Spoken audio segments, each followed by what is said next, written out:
各位老师，上午呢我说了，我们这个课啊，确实是一个人讲一章，我们有一个40人的教师团队，那我来说一说我们怎么做到的。起个名叫做企业创新创业管理课程重创式协同教学模式的案例研究。我从这么4个方面呢，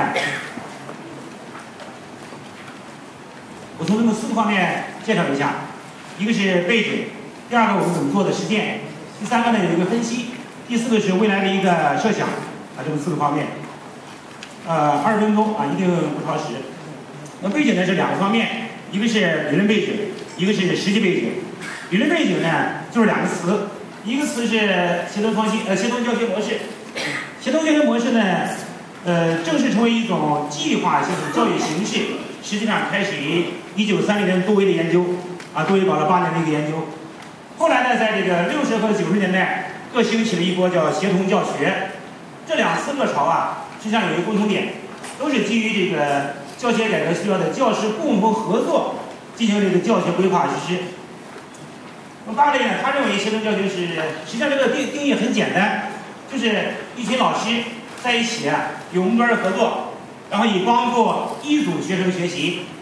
所以协同教学是一种由教师和学生构成的教学组织形式。那么通常呢，有2个或者说更多的教师一起合作，共同担任一群教师的主要或全部的教学工作。发展到今天呢，它已经不仅仅是一种组织形式，更是一种教学的理念和这个模式。那么这里边呢，比较典型的是密歇根大学的跨学科的协同教学模式，它已经呢发展出了至少5种子模式，包括合作课程、整合讲授、集合式课程、教监式课程和这个链接课程。这是一个协同教学。第二遍呢，理论的背景呢是重创呢，我们用的是中科大刘老师的一个概念。他提出了一个重创概念，他说呢，在这个人的对这个开放式创新核心过程界定的基础上，在这基础上呢，他们认为重创是在这个现代互联网背景下，一方面呢，创新者利用这个互联网平台进行这个创新活动，并展示和出售创新成果。那么另一个方面呢，需求者通过互联网平台获取创新成果并加以利用的一种新型的创新模式，这是属于重创的概念。我们呢是把这个协同教学模式和这个重创捏在一起，然后给出了一个叫重创式的协同教学模式。所以我们这一次这40人团队是这么做的。提出了这个重创式协同教学模式一个新概念。什么叫重创式协同教学模式呢？是指在互联网背景下，来自学校和社会的多位教师作为这个知识输出方，基于每位教师自己最擅长的知识领域，协同进行课程的开发、课程讲授和这个课程评估的全过程。我们是这样来定义的。那么通过课堂或者说通过互联网平台，也就所谓的慕课，将这个知识传播给知识需求方的双向互动式的一种教学模式，这是我们构造一个定义。这是理论背景。那么现实背景呢？东北大学开设这门课程实际上前面有2门课。第一门课呢，因为东大的背景它是冶金行业的所以我们一开始先开了一个叫冶金企业管理，这个是以冶金工业企业作为一个背景来开设的，开了很多年。后来呢做了调整以后呢，改成了这门课叫企业经济管理。那么企业经济管理在上的过程中出了2个问题。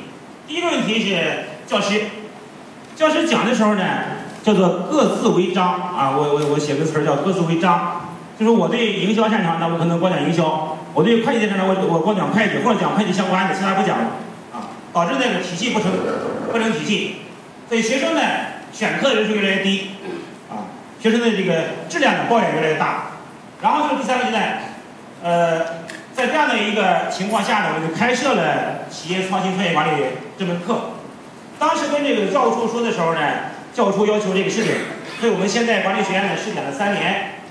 那么整个刚才说的重创式的协同教学模式我们是今年的9月份开始面向全校的本科生开设，这是第一个背景。第二个我们怎么做的，就实践过程。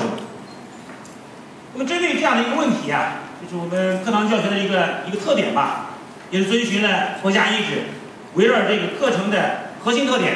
那么核心特点，这个课程可能操作性比较强，我们认为操作性比较强。经过研讨学习啊，我们决定采用 X 乘以 Y 的协同教学模式。那么这个 X 乘以 Y 啊 ，X 是老师啊，是教师 ，Y 呢是企业的高管。这里边我用了一个乘号，不是用的加号。为什么用乘号呢？主要在这儿是一个立体整合的一种协同关系，啊，是一种立体整合协同关系。那么在这个指导下呢，我们建立了有20位教师和这个20位企业高管组成的一个20乘20的师资团队。所以这个课呢是40个人，啊，40个人，40位教师一共分了5组，每组呢是4位教师加4位企业的高管。在组建的过程中呢，我们是根据刚才的定义啊，充分的考虑了每个人最擅长的知识领域，那么形成了一个知识共振、优势互补、配合默契的团队。然后呢，在这个基础上，我们又组建了5乘8的一个授课的一个方阵，这是20乘20啊，5乘8是这么一个做法。那么40位里边呢，产生一位这个课程主任，然后我们有一个课程主任。然后呢，他在上面呢是教学院长，这么一个设计。那么这样一种设计啊，我们认为至少满足了学生的3方面需求。第一个方面呢，对于这门课程多元化认知的需求，啊，多元化认知需求，多位教师共同授课，可以传递大量的一个知识储备。第二个需求呢，帮助学生部分解决了理论和实践如何融合的问题。因为老师呢可能是更擅长理论啊，传授理论知识。高管呢，企业人士他这个实战经验比较丰富，所以这样的话呢，我们认为这个课程呢既有理论的高度，又有实践的深度。第三个呢，满足了部分学生啊创新创业的这个好奇心和这个兴趣，引导学生朝向自我兴趣领域来钻研，啊，自我兴趣领域钻研，有利于学生成长。这是3方面需求。那么我们这个学院的20个老师怎么选的呢？就是学院的教师的团队，首先呢是老师来报，根据自身的兴趣爱好，要不要来上这个课啊，来报。报完了以后呢，学院呢有一个教学指导分委员会，这个教执委呢根据老师申报的材料呢遴选啊。那么经过这个过程以后呢，选了学院的20位老师，这是我们20位老师的一个基本情况，包括他们的学员结构啊，毕业院校啊，职称啊，学位啊，专业、年龄等等等等。然后是企业的高管，企业高管也是选了20位。我们有意识的把企业创业管理这门课程啊，把它编成了8章啊，8章。那企业高管呢，我们是先是邀请企业的高管来参与这个课程团队，也是聘任兼职教授，首先推荐以后呢，完事以后由这个学院也是教执委啊来遴选以后有一个条件，要签一个协议，还有一个兼职教授呢，基本上都是我们的这个EMBA，都是硕士毕业啊，都是老总或者说副总高级别的。因为我在学院呢还分管这个 EMBA 这个项目，所以有这么一个便利条件。最后的结果呢，是这样的，这个40人的团队已经建成了。然后就是分组协同呢，我们是这么做的，采取了一个双抽签和这个协商的制度，来这个决定组员和这个授课团队。那么第一轮抽签呢，是学院的老师和这个外聘的教授啊，在沟通自我知识领域的基础上来分别抽签，决定自己在哪个教学组。这轮抽签呢不协商，完全由抽签来决定。然后是第2轮抽签。第2轮抽签是每个教学组内的8位授课者抽签决定自己讲授哪一章的内容。这一轮呢，抽签完事以后呢，可以根据那个知识领域来协商，来调整，来微调啊。这是我们设计的一种机制。这就是我们最后，这40位包括我在内啊，是我们最后众筹的一个结果。纵向呢一共是5个小组，每个组是8个人。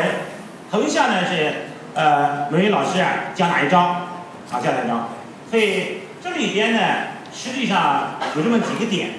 第一个点呢，我们构建了基于教师核心教学能力的课程单元模块啊，这是一个。实际上以前我们讲课的时候啊，包括我们试点的时候，我们用的模式是1:1比 n 比 m， 什么意思呢？就是一个老师给一个班讲授 n 章，但是呢，他同时要给 m 个班讲啊，这是原来的方式。那么这样一种方式呢，实践结果表明，如果任课老师备课比较充分，而且实践经验比较足的话呢，可能这个效果比较好。但是我们大家都知道，目前这样一种科研导向的机制下面，实际上这效果不太好。所以说呢，那么这次啊，企业创新创业管理的课程呢，我们采取了 n 比1比1比 m 的模式，啊，把这个几个关系啊调整了一下。怎么调整的呢？我们是 n 位老师给一个班级授课，某位老师呢只讲一章，每个学期呢要给 m 个班讲授。这就是从这个1比1比 n 比 m 变成了 n 比1比1比 m。那么这样的话呢，满足了本科生在这个课程上多元化认知需求，又符合课程的实践性的这样一个特点，这是一种设计。第二个呢，设计了基于组间和组内矩阵式协同课程的一个教研体系。我们起两门，一个叫横向协同，一个叫纵向协同，一个叫组内协同，一个叫组间协同。那么具体来讲呢，我们8位老师啊，每个学期需要这个横向协同，因为这个8个老师是一个组一个人一章，所以他需要这个横向协同，完成整个授课内容的讲授任务。那每个学期课程完成以后呢，至少要用4个学时研讨，然后提交下个学期的课程的改进方案。每个学年用了以后呢，通过随机的方式改变组内的授课内容。我们把这个呢叫做组内协同授课。那么同时呢，5个基本的教学单位，他们负责相同教学内容的授课人呢，需要这个纵向协同。就是说，我都讲第1章，我都讲第5章，我都有5个人。那么这5个人呢，要来共同的背这个第5章或者第1章，这叫这个纵向协同。那为了保护每位授课者的个性特点呢，我们这个给大纲的时候啊，每一章只给出了1级和2级目录。3级目录和内容啊，允许讲课老师啊自己来自由发挥。我们把这个叫做组间协同授课。我们到这儿呢，就完成了这个课程的组间和组内矩阵式协同的授课一种设计。这是第2点。第3点呢，我们用了一个采用基于创新思维的创业计划书的考核模式，是这样一种模式。那么一门课程呢，由众多的教师来讲授。考核呢成了一个很现实的问题。为了解决这个问题，我们怎么做的呢？我们就刚才像苏老师讲的有方法，有3谈3谈或者有7P。我们采用了8段考核法。那么最终呢，由这个学生虚拟创业团队提交这个创业计划书。怎么做呢？每个学生的一个虚拟创业团队大概是7到8个人，7到8个人。每个班级啊，大概是3到4个虚拟的创业团队。然后，那么这个创业项目从哪来呢？创业项目呢，一般是根据大创指南的创业计划呀，自选或者说自筹的方式来产生。那么这个教学团队呢，事先将一般创业计划书的内容解析为8个方面，8个方面的具体内容。这个内容呢，跟这个授课老师讲授内容呢也有相关的。每一次课后呢，这个学生虚拟创业团队需要针对本次课程的内容，设计并完成创业计划书的相关内容。然后呢，本次课程结束以后的1周提交给授课老师，最后综合8位老师的成绩，给出一个5分制的最终成绩。这是怎么考核的？这种考核方式呢，一方面锻炼了学生写这个创业计划书的一个实操能力，另一个方面呢，培养了学生的团队合作。所以我们这个7到8个人是一个小组，有这个 leader。第3呢，应该说跟目前倡导的这个创新创业精神呢是吻合的，甚至可能产生符合市场规律的这样一些项目这是我们的一个想法。简单分析一下，那么这个创新创业课程的特点呢，需要这个多专业知识、多学科知识协同才有可能成功。没有一个人是创业的全才，也没有一个人是创新的天才。所以创业者呢，需要做的是把不同领域、学科、专业的人才协同整合起来，才有可能成功。传统教学呢，教师是一切中心，学生的需要未必是教师的需要，教师的需要也未必是学生的需要。学生想要的未必是教师想要的，教师想要的也未必是学生想要的。所以说，在重构中心化的今天呢，我们想学生呢才是一切的中心。所以说，只有践行了一切以学生为中心的理念和行为，才有可能真正实现教师需要和想要的。正是基于这样一种理念和思想呢，我们设计这么一个模式。我们画这么一个图，画这么一个图呢，我把这个图啊，昨天我给它起个名叫教联网。我们有互联网，有物联网，然后造一个词叫教联网啊，就这个图。这个图呢，中间呢，这个家主张呢是以身为本，因为这是讲这个课嘛，所以这个追求的是这个课程成功。顶上呢是人文关怀，写了一个教师等于或者约等于吧，约等于学生。这边是教师端的供给系统，这一端呢是学生端的产出系统。那么这块呢是教师的既有的这个优势，通过这种个性化的规模定制，因为是一师一章嘛，一个老师一章嘛。那么这边呢是学生的个性化的规模定制，最后达到一个学生的优势的一个问题啊，是多师多章。那么这个模式呢，实现了由教师最大限度的控制到学生最大限度的控制，实现了从单向知识传递到规模化操纵知识资源，实现了从单个教师与学生封闭的知识传递系统，到这个多语教师与多名学生最大限度参与教育活动的所有环节啊。所以我们构造了一个什么呢？叫做新的教学生态系统，叫教联网。所以我说教联网的时代就要到来了啊。未来设想呢，我抓紧时间马上是。未来设想呢有这么3个，第一个呢，40人编团队众筹一本教材，啊，40人来写。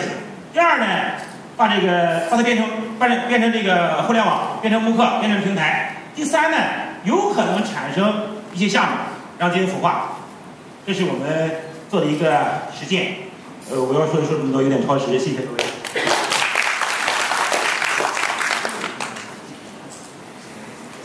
好，谢谢这个孙老师啊，孙老师时间控制的。